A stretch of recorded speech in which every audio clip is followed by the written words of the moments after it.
Welcome back. Next, the first of two appearances in our show for one of the stars of the family musical. It's Rex Harrison as Dr. Dolittle. Man can talk to the animals. It's a miracle. In a year from now, I guarantee. I remember at Christmas sitting around with the family and watching that. I think they used to put it on every single year for about 10 years. And it was almost compulsory viewing. And I think it was fantastic.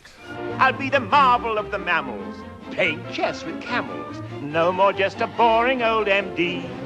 I think it was a great challenge for my father to play this part because he was very fond of dogs, always had a dog, could put up with horses, but I think on the whole animals made him a little nervous.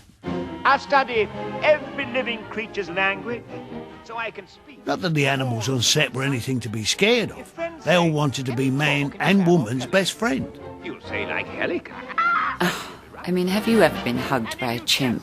What? I mean, it's extraordinary. You've got this huge, wonderful arm all around you, and they just hug you for the longest time, and they're just sort of sitting on your lap. They usually pee on you, but that's sort of all right. You know, you get used to that.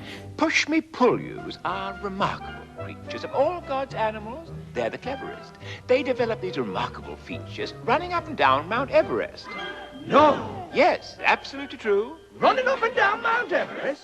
What intrigued me is that I'm a ham, and all my life I've hoped one day that I might appear in a musical. Hey, put them on the right rope, they can walk a tightrope. That'll give the audience a rare old treat. And suddenly I was given the opportunity to play this marvellous portly character and to be allowed actually on screen to be able to attempt to dance and attempt to sing. And I adored it.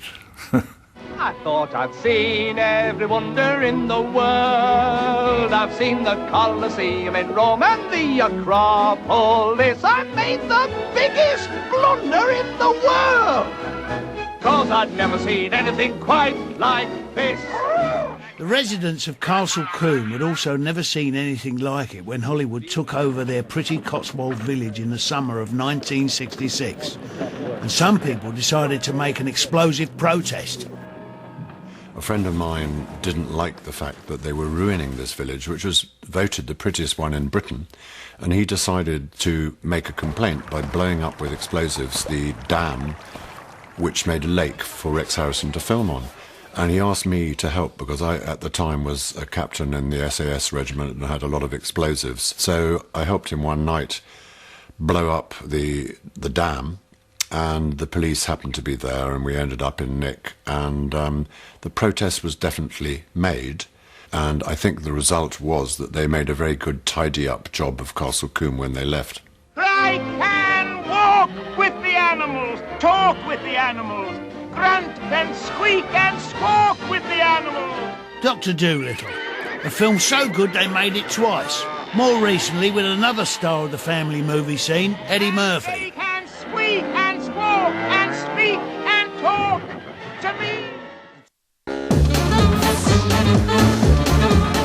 Welcome back to 100 Greatest Family Films.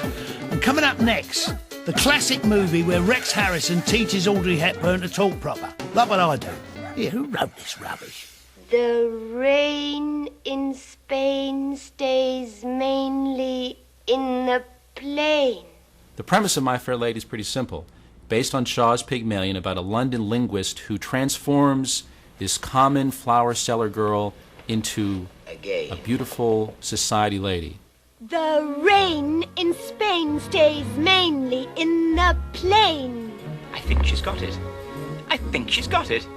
The rain in Spain stays mainly in the plain. He was in Italy at the time, and he stood up in the back of his speedboat, naked, except for a Chianti bottle, which he was holding over his crotch, right, and took a Polaroid and sent it to the director and said, "How do I look?" Rex Harrison had already played the part on Broadway, but he put in some extra research and sought the help of a real-life Henry Higgins.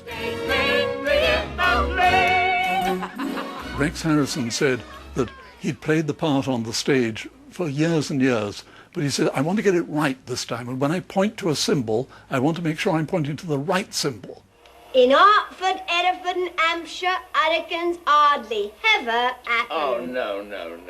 He was always asking questions about, is this the right way from a phonetician's point of view, and so on. In Hertford, Hereford and Hampshire. Hurricanes hardly happen. Usually when they film musicals, the actors will be lip-syncing the songs, and he insisted on doing all his singing live. How kind of you to let me come. Now once again, where does it rain? It was known as speak singing or Sprechgesang. And where's that blasted plane? On one occasion, he missed some cue or other, and George Cukor said, Now, Rex, no swearing on the set. Audrey doesn't like it. I could have danced all night. Audrey Hepburn had sung a little bit in her previous movie. And still have begged for more. And she was keen to sing in this movie too. George Cukor wanted to get a really good singer, and he got Marnie Nixon, of course, to dub her voice. I was there during the filming and saw her film to her own track.